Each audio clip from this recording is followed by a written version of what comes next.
അസ്സാം വലൈക്കും നമസ്കാരം. എല്ലാവർക്കും പുതിയൊരു വീഡിയോയിലേക്ക് സ്വാഗതം. ഇന്നത്തെ നമ്മളെ റെസിപ്പി ഉരുളക്കിഴങ്ങ് വെച്ചിട്ട് വളരെ ഈസി ആയിട്ടും ടേസ്റ്റി ആയിട്ട് ഉണ്ടാക്കാൻ പറ്റിയ ഒരു വെറൈറ്റി സ്നാക്ക് റെസിപ്പിയാണ്. വീഡിയോയിലേക്ക് പോകുന്നതിന് മുന്നേ നിങ്ങൾ ആദ്യമായിട്ടാണ് എൻ്റെ ചാനൽ കാണുന്നതെന്നുണ്ടെങ്കിൽ ആ സൈഡിലുള്ള റെഡ് സബ്സ്ക്രൈബ് ബട്ടൺ ഒന്ന് പ്രസ് ചെയ്തേക്കണേ. അതോടൊപ്പം തന്നെ ആ സൈഡിലുള്ള ബെല്ലൈക്കണ് പ്രസ് ചെയ്ത് അതിൽ ഓൾ എന്ന ഓപ്ഷൻ കൊടുക്കുകയാണെങ്കിൽ ഞാൻ ചെയ്യുന്ന എല്ലാ പുതിയ വീഡിയോസിൻ്റെയും നോട്ടിഫിക്കേഷൻ നിങ്ങൾക്ക് മുടങ്ങാതെ കിട്ടുന്നതായിരിക്കും. അപ്പോൾ നമുക്ക് ഇന്നത്തെ വെറൈറ്റി ആയിട്ടുള്ള ഈ ഒരു സിമ്പിൾ ഉരുളക്കിഴങ്ങ് വെച്ചിട്ടുള്ള സ്നാക്ക് എങ്ങനെയാണ് തയ്യാറാക്കുന്നത് നോക്കാം. ഞാനിപ്പോൾ ഇവിടെ മീഡിയം സൈസിലുള്ള ഈ ഒരു ഉരുളക്കിഴങ്ങാണ് എടുത്തേക്കുന്നത്. ഇത് നമുക്ക് തൊലിയൊക്കെ കളഞ്ഞിട്ട് ചെറിയ പീസസ് ആക്കിയിട്ട് ഒന്ന് മുറിച്ചെടുക്കാം. അപ്പോൾ ഞാനിതവിടെ മുറിച്ചെടുത്തിട്ടുണ്ട്. ഒരുപാട് വലിയ പീസസ് ആക്കിയിട്ട് മുറിക്കരുത്. ഇതേപോലെ ചെറിയ ചെറിയ ചതുര കഷ്ണങ്ങളാക്കിയിട്ട് വേണം കേട്ടോ മുറിച്ചെടുക്കാൻ വേണ്ടിയിട്ട്. കണ്ടില്ലേ, ഈ ഒരു സൈസിൽ വേണം നമ്മൾ മുറിച്ചെടുക്കാൻ.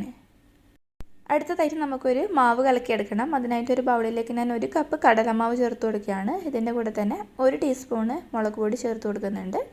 ഇതിൻ്റെ കൂടെ തന്നെ 2 ടീസ്പൂണ് അരിപ്പൊടിയും കൂടെ ചേർക്കുന്നുണ്ട്. അരിപ്പൊടിക്ക് പകരം നിങ്ങൾക്ക് വേണമെന്നുണ്ടെങ്കിൽ കോൺഫ്ലവർ ചേർത്ത് കൊടുക്കാം. ഇനി ഇതിലേക്ക് പാകത്തിനുള്ള ഉപ്പ് ചേർത്ത് കൊടുക്കുന്നുണ്ട്. എന്നിട്ട് നമുക്ക് ഈ മാവ് കലക്കാൻ ആവശ്യത്തിനുള്ള വെള്ളം കുറേശ്ശെ ഒഴിച്ചിട്ട് ഒരു നല്ല തിക്ക് ബാറ്റർ ആക്കിയിട്ട് നമുക്കിതൊന്ന് കലക്കിയെടുക്കാം. നമ്മൾ മാവ് കലക്കിയെടുത്തിട്ടുണ്ട്. ഒരുപാട് ലൂസായിട്ട് കലക്കിയെടുക്കാൻ പാടില്ല കേട്ടോ. ഇതേപോലെ നമ്മുടെ ഇഡ്ഡലി മാവിൻ്റെ പരിവുണ്ടല്ലോ, ഇതിൽ കട്ടിയായിട്ട് ഇതുപോലെ വേണം നമ്മൾ കലക്കിയെടുക്കാനായിട്ട്. നമുക്ക് ഈ മാവിൻ്റെ ആ ഒരു തിക്നെസ് നോക്കണമെന്നുണ്ടെങ്കിൽ ഇതുപോലെ ഒരു സ്പൂൺ എടുത്തിട്ട് ഇങ്ങനെ മുക്കി നോക്കാം. അപ്പം ഈ സ്പൂണ് മുഴുവനായിട്ട് ഇതുപോലെ കോട്ടായിട്ട് നിൽക്കുന്നുണ്ടെങ്കിൽ അതാണ് നമ്മളെ മാവിൻ്റെ ആ ഒരു കൺസിസ്റ്റൻസി. ഇനി നമുക്ക് ഉരുളക്കിഴങ്ങ് ഫ്രൈ ചെയ്യാൻ ആവശ്യത്തിനുള്ള എണ്ണ ചൂടാക്കാം. അതിലേക്ക് കുറച്ച് കറിവേപ്പില ആദ്യം ഒന്ന് ഇതുപോലെ ഫ്രൈ ചെയ്തെടുക്കാം. കറിവേപ്പില നന്നായിട്ട് ഫ്രൈ ആയിട്ടുണ്ട്. നമുക്കിതൊന്ന് കോരി മാറ്റാം. ഇങ്ങനെ ഫ്രൈ ചെയ്യുന്നത് എന്തിനാണെന്ന് വെച്ചാൽ നമ്മൾ ഈ എണ്ണയിലോട്ട് ഈ കറിവേപ്പിലയുടെ ആ നല്ലൊരു ഫ്ലേവറൊക്കെ ഇറങ്ങിക്കഴിഞ്ഞാൽ നമ്മൾ ഉരുളക്കിഴങ്ങ് പൊരിച്ചെടുക്കുമ്പോൾ നല്ല ടേസ്റ്റി ആയിരിക്കും. ഇനി ചൂടായി കിടക്കുന്ന ഈ എണ്ണയിലേക്ക് നമുക്ക് ഉരുളക്കിഴങ്ങ് ഇതുപോലെ നന്നായിട്ട് മുക്കി ഓരോന്നായിട്ട് ഇട്ട് കൊടുക്കാം. ഉരുളക്കിഴങ്ങ് നന്നായിട്ട് കവർ ചെയ്യുന്ന വിധത്തിൽ വേണം കേട്ടോ നമ്മൾ മാവിൽ മുക്കിയെടുക്കാനായിട്ട്. എന്നിട്ട് നമ്മൾ ഇടുന്ന സമയത്ത് എണ്ണയ്ക്ക് നല്ല ചൂട് വേണം. അതിനുശേഷം മീഡിയം ഫ്ലെയിമിലോട്ടൊക്കെ മാറ്റി തിരിച്ചും മറിച്ചൊക്കെ ഇട്ടിട്ട് നമുക്ക് ഫ്രൈ ചെയ്തെടുക്കാം.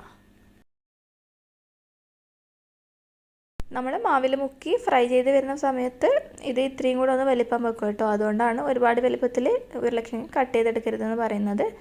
അപ്പം തിരിച്ചും മറിച്ചൊക്കെ ഇട്ടിട്ട് ഇതുപോലെ ഫ്രൈ ചെയ്തെടുക്കുക. പിന്നെ ഒരുപാട് സമയം കുക്ക് ചെയ്യേണ്ട ആവശ്യമൊന്നുമില്ല. ഉരുളക്കിഴങ്ങ് ഒരുപാട് വെന്ത് പോകാൻ പാടില്ല കേട്ടോ. വേവണം, പക്ഷെ നമ്മൾ കഴിക്കുന്ന സമയത്ത് ഒരു കടിക്കാൻ കിട്ടുന്ന ഒരു പരുവത്തിൽ വേണം ഇത് കുക്ക് ചെയ്തെടുക്കാൻ. നമ്മുടെ ആദ്യത്തെ ബാച്ച് ഇവിടെ റെഡി ആയിട്ടുണ്ട്. നല്ല ക്രിസ്പി ആയിട്ട് വന്നിട്ടുണ്ട്. പിന്നെ ഒരുപാട് കളർ മാറിയിട്ടൊന്നുമില്ല. ഇതുപോലെ ഒരു ലൈറ്റ് ഗോൾഡൻ കളറായാൽ മതി. ഇനി നമുക്കിത് എണ്ണയിൽ നിന്ന് മാറ്റി ഒരു ടിഷ്യൂ പേപ്പറിലോട്ടേക്ക് ഇട്ട് കൊടുക്കാം. അങ്ങനെയെല്ലാം ഞാനിവിടെ ഫ്രൈ ചെയ്തെടുത്തിട്ടുണ്ട്. നമ്മൾ ഉരുളക്കിഴങ്ങ് ഇതുപോലെ ആവണം കേട്ടോ. ഉരുളക്കിഴങ്ങ് പുറത്തോട്ട് ഒട്ടും കാണാതെ നന്നായിട്ട് കവറായിട്ട് തന്നെ വന്നിട്ടുണ്ട്. അപ്പം ഒരു മീഡിയം സൈസ് ഉരുളക്കിഴങ്ങിന്ന് ഇത്രയും പീസസ് കിട്ടിയിട്ടുണ്ട്. ഇനി ഇതിലേക്ക് നമ്മളൊരു സോസ് ഉണ്ടാക്കിയെടുക്കുകയാണ്. അതിനായിട്ട് ചെറിയൊരു ബൗളിലേക്ക് ഞാൻ 3 ടേബിൾ സ്പൂണ് ടൊമാറ്റോ കെച്ചപ്പ് ചേർത്ത് കൊടുക്കുകയാണ്. ഇതിൻ്റെ കൂടെ തന്നെ 1 ടീസ്പൂണ് സോയ സോസ് ചേർക്കുന്നുണ്ട്. ഇതോടൊപ്പം തന്നെ 1/2 ടീസ്പൂണ് മുളക് പൊടി ഇട്ട് കൊടുക്കുന്നുണ്ട്. ഞാൻ കാശ്മീരി മുളക് പൊടിയാണ് ഇട്ട് കൊടുത്തത്. ഇതിൻ്റെ കൂടെ തന്നെ ഒരു 1/2 ടീസ്പൂണ് പഞ്ചസാരയും കൂടെ ചേർത്തിട്ട് നമുക്ക് നന്നായിട്ടൊന്ന് മിക്സ് ചെയ്യാം. എന്നിട്ട് നിങ്ങൾ ഇതിൻ്റെ ടേസ്റ്റ് ഒന്ന് നോക്കി നോക്കുക. ഇതിൻ്റെ ടേസ്റ്റ് ഒരു ടാങ്കി ആയിട്ടുള്ള ടേസ്റ്റാണ് ഉണ്ടാവുക. ഒരു പുളിയും മധുരം എരിവൊക്കെ ആയിട്ട് നന്നായിട്ട് മിക്സ് ചെയ്തതിന് ശേഷം നമുക്കിതിലേക്ക് ഒരു 1/4 കപ്പ് വെള്ളം കൂടെ ചേർത്തിട്ട് ഈ ഒരു സോസ് ഇത്തിരി ഒന്ന് ലൂസാക്കിയെടുക്കുക. ഇനി ഒരു നോൺ സ്റ്റിക്കിൻ്റെ പാന് ചൂടാക്കി നമ്മൾ നേരത്തെ ഫ്രൈ ചെയ്ത ഓയിലിൽ നിന്ന് 1 ടേബിൾ സ്പൂണോളം ഓയിൽ നമുക്കിതിലേക്ക് ചേർത്ത് കൊടുക്കാം. എന്നിട്ട് നമ്മൾ ഉണ്ടാക്കി വെച്ച ആ ഒരു സോസ് ഉണ്ടല്ലോ, അത് ഇതിലേക്ക് ഒഴിച്ചിട്ട് നന്നായിട്ടൊന്ന് തിളപ്പിച്ച് ചെറുതായിട്ടൊന്ന് കുറുക്കിയെടുക്കാം.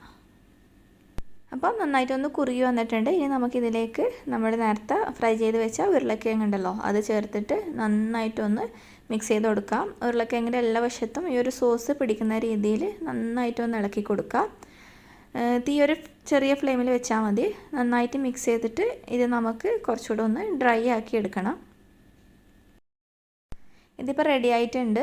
ആ സോസൊക്കെ മൊത്തമായിട്ട് പിടിച്ച് നന്നായിട്ട് ഉരുളക്കിഴങ്ങ് ഡ്രൈ ആയിട്ടുണ്ട്. ഇനി നമുക്കിതൊരു സെർവിങ് പ്ലേറ്റിലോട്ടേക്ക് മാറ്റാം. മേലെ ഒരു ഭംഗിക്ക് വേണ്ടിയിട്ട് ഞാൻ വെളുത്ത എള്ള് കയ്യിലുണ്ടായിരുന്നു, അതൊന്ന് വിതറി കൊടുക്കുന്നുണ്ട് കേട്ടോ. ഇത് നിർബന്ധമൊന്നുമില്ല, ഒരു ഭംഗിക്ക് വേണ്ടിയിട്ട് മേലെ ഇത്തിരി ഒന്ന് വിതറി കൊടുക്കുന്നതാണ്. എന്നിട്ട് നമ്മൾ ആദ്യം ഫ്രൈ ചെയ്തെടുത്ത ഒരു കറിവേപ്പിലുണ്ടല്ലോ, അതും കൂടെ നമുക്ക് മേലെ ഇട്ട് കൊടുക്കാം. എന്നിട്ട് ഞാൻ ഇതിൻ്റെ മേലെ അവിടെ ഇവിടെയൊക്കെ ആയിട്ട് കുറച്ച് ടൂത്ത് പീക്ക് ഒന്നിങ്ങനെ കുത്തി വെച്ച് കൊടുക്കുന്നുണ്ട്. അപ്പോൾ നമ്മൾ സെർവ് ചെയ്യുമ്പം ഓരോരുത്തർക്കും ഇതുപോലെ ടൂത്ത് പിക്കിൽ കുത്തിയിട്ട് കഴിക്കുക.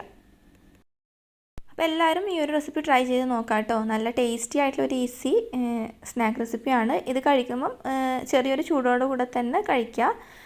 അപ്പോൾ ഞാനിതിൻ്റെ അകത്തൊന്ന് കാണിച്ചു തരാം. ഇതുപോലെ വേണം കേട്ടോ ഉരുളക്കിഴങ്ങ്. ഓവറായിട്ട് വെന്തുടഞ്ഞിട്ടൊന്നുമില്ല, നമ്മളിങ്ങനെ കടിക്കുന്ന സമയത്ത് അകത്തിങ്ങനെ കാണാൻ പറ്റുന്ന രീതിയിൽ, അതായത് നമ്മൾ കടിക്കാൻ കിട്ടുന്ന വിധത്തിൽ വേണം ഇത് ഫ്രൈ ചെയ്തെടുക്കാൻ. അപ്പോൾ എല്ലാവരും ട്രൈ ചെയ്ത് നോക്കുക. ഈസിയാണ്, നല്ല ടേസ്റ്റിയാണ്. അപ്പോൾ ഇന്നത്തെ വീഡിയോ ഇഷ്ടമായിട്ടുണ്ടാവുമെന്ന് വിചാരിക്കുന്നു.